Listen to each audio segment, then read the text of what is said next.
Hello, I'm Chris from Team Inept, and this hopefully is broadcasting now on YouTube. We'll see how it goes. I'm just trying Wipeout VR.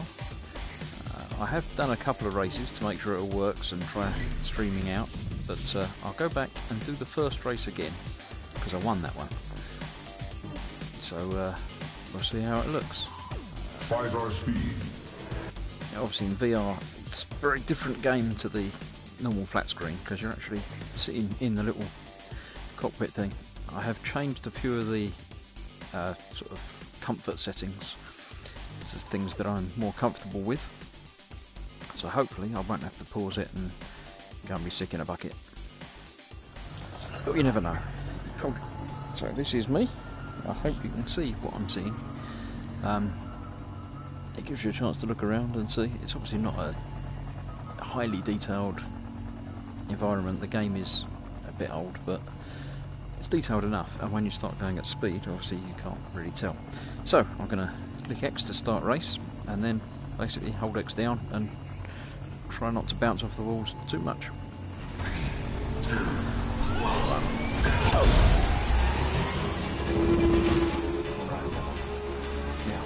obviously with the VR you can look around the cockpit, which actually makes the racing a little bit easier, because you can find yourself looking into the corners much more than you would if you were just looking straight ahead.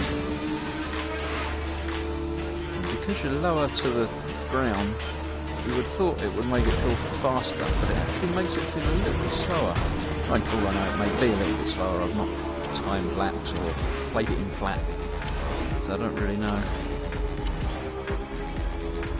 As ever, I'm quite inept. I'm not the best racer there is.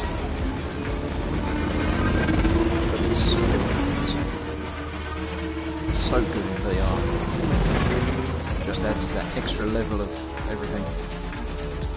One of the comfort settings I've got is actually locking the camera to the level of the track, but having the cockpit sort of move around me. So you still get the sense of it going from side to side when it goes from side to side, like you see the other ships tilting and banking, but the character stays horizontal. I did try having it all move, but it did make me feel a little bit funny. If your character moves but you actually physically don't move, it just doesn't quite feel right. Apparently you can get used to it, and you know, it does make you get your VR legs, as they call it, but I prefer just to play and have fun rather than deliberately make myself ill.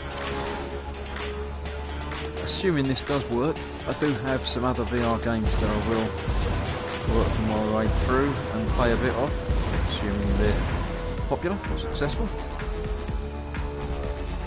So it won't all be racing.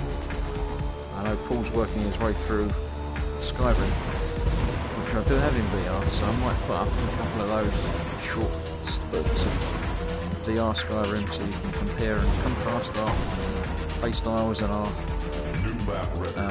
Final lap. the way it looks in flat and 3D. So this is the final lap. I'm just going to do the one race at the moment, so more of a test than actually expecting anybody to spend much time watching this. I want to make sure the audio comes out, make sure the video comes out, and find out exactly what it is that I'm streaming.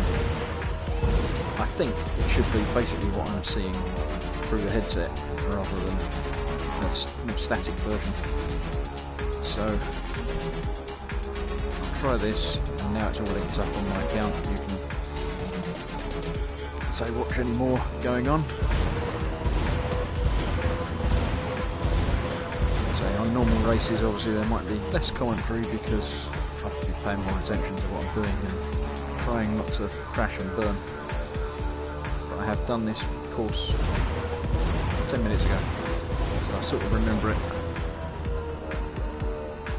And obviously I'm in first place at the moment, as that says on the screen there. Just about to go through the exit and finish. Race complete. There we go. Sorry if it wasn't inept enough for you. I'm just going to spend a little bit of time going around the course while I'm not actually worrying about steering and having a look at the scenery, which is quite impressive. And it really feels massive because you're actually sitting in the cockpit. fact, it looks strange looking down and not seeing my hands move when I'm moving my hands in real life. Although they don't actually move on the controls either. One little thing that's not quite right with this game. Other than that, it is astounding. It's great fun.